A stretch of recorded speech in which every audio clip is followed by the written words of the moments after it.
Yo, what up guys, I'm Sammy and welcome back to the Soul Brothers channel. Happy New Year, it's 2021. Nothing's really changed, but hope all of you guys are doing well and hope everyone is safe. And hopefully this year is better. Thank you guys always for supporting me and this channel. But anyways, shout out to, I believe, IMBB Shoes. So he has some crazy leaks, or it's not a leak, but it's a dismantling of the Nike Pg5, and that shoe's not even out yet, which is crazy. But we've been seeing some pictures from China. I believe it's on like Weibo. I think that's like the Chinese Instagram or something like that, where people are posting the Pg5 like in store. They're like in some retail store that sells basketball shoes, and they're just like, oh look, the Pg5, I got it already. You know. But anyways, yeah, so the Pg5, we already know what it looks like. We kind of know the tech already. So as far as the tech goes, Nike is weird, right? So Nike has the Pg5 on their site already. It's already up with the official pictures. The price is going to be 110 bucks, and the release date is January 21st in North America for the black and white colorway, and then February 12th for the LA drip colorway. So it's like a blue, orange, teal kind of colorway, and Paul George was already seen playing in it. So if you're excited for the Pg5, mark your calendars for January 21st.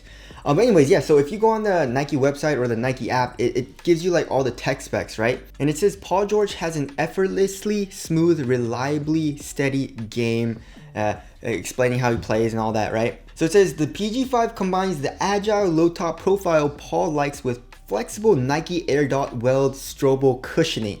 What is this? Nike Air Dot Weld Strobel cushioning? I was like, okay, so it's not a full-length Air Strobel unit like we saw in the Nike Pg4. I have no idea, right? And then right after that, it says the full-length Air unit is stitched directly to the upper, bringing the plush, bouncy cushioning right up underneath the foot. Perfect for keeping PG feeling like he's moving on clouds. So Nike does that sometimes. I believe they changed like what the Zoom Strobel unit was called from the KD12 to like the KD13. Maybe they didn't. I don't remember 100%, but Nike does that sometimes, and they renamed the full-length Air Strobel unit, which is interesting, and now they're calling it the Air Dot Weld Strobel cushioning. I thought maybe it was a little bit different, right? Is it a little bit different? I don't know. Maybe it is, but we have the dismantling here. But again, shout out to IMBB_shoes. So we have the Pg5 just cut directly in half. We have a cross-section cut of it, and somehow they also removed the full-length Air Strobel unit, right? So this Air Strobel unit doesn't really look any different, you know, than the Pg4, right? So if we look at the Pg4, we already saw what the Pg4 looks like as far as like the dismantling goes, and we actually have a picture, like a side-by-side comparison of the Pg4 and the Pg5, which is really cool.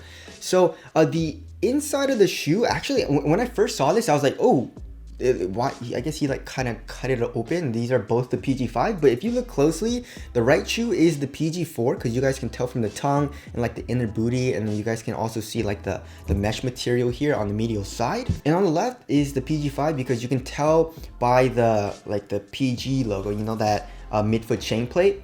And the cushion looks very, very similar, and like the overall like shape and everything looks very, very similar as well.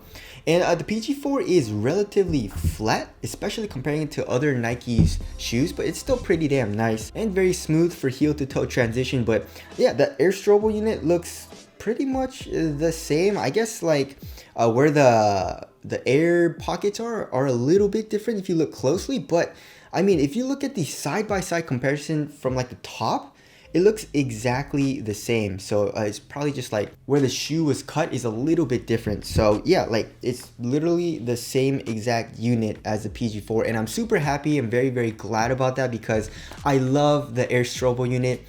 And there was like a golf shoe or something that came out. I believe it was a golf shoe. A lot of you guys DM'd it to me on Instagram. Like, look, it's Air Strobel, right? I was like, yo, that's sick. And then I was like, oh, it's a golf shoe. I'm never gonna wear it. So yeah, I don't know. Nike just never puts Air Strobel in anything else. Please, Nike, put it in something else besides just one shoe in your entire arsenal of shoes. I guess we know what to expect though, as far as like just underfoot cushioning goes. It's gonna be very, very comfortable, very soft. I just love how soft it feels when you're walking around, but then when you start running, it gets a little bit bouncier Of course, it's not as bouncy as Zoom, but I don't know, I still really like how it feels. And as for the foam, it doesn't really say anything about the foam. It's probably just a Phylon, but as you guys already know, the PG4 had a really soft foam. There was a good amount of compression, especially here in the heel, which made the cushion even more nice. And also the great thing about the PG4 is that it wasn't like too soft where you felt really slow. It was just the right amount of softness and the right amount of bounciness for me personally. So this is one of my favorite all-time cushioning setups. And we also got some colorways. So shout out to 13 Flavors. If you guys like PG's line, he posts a whole bunch of stuff on Paul George's shoe line, which is really cool.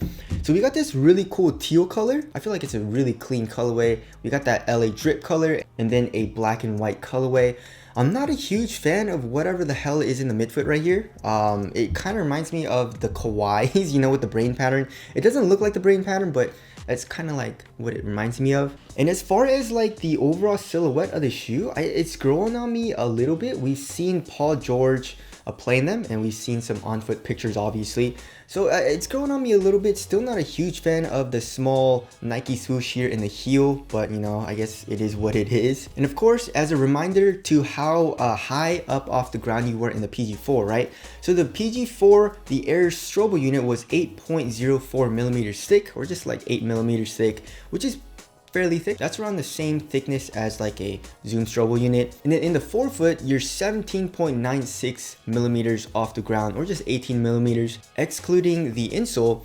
And 18 millimeters is, I would say, around like average. You know, super low to the ground would be around 14 millimeters, and super high up off the ground would be like over 20 millimeters. So the PG4 had pretty good court feel. And then in the heel, you were 24.96, or I guess just 25 millimeters up from the ground, which is, you know, that's a pretty high offset, but overall it had good court feel. So if you look closely at the PG4 and the PG5, even the thickness of the cushion looks pretty much the same, and that's probably what we can expect from the PG5. Also, as you guys already saw and as you guys already know, the traction looks exactly like the Kobe 9. Look at that, it's exactly the same. So obviously it's not the traction pattern. I don't think it's the traction pattern that made the Kobe 9 so good. It's probably the rubber compound, and hopefully they're using the exact same rubber compound in the PG5 as they did in the Kobe 9, because the Kobe 9 is GOAT traction. But anyways, that about wraps it up. Tell us your thoughts on the Nike Pg5, and are you guys going to cop it when it comes out? But that's it. Thank you guys for watching, and I'll see you guys in the next one.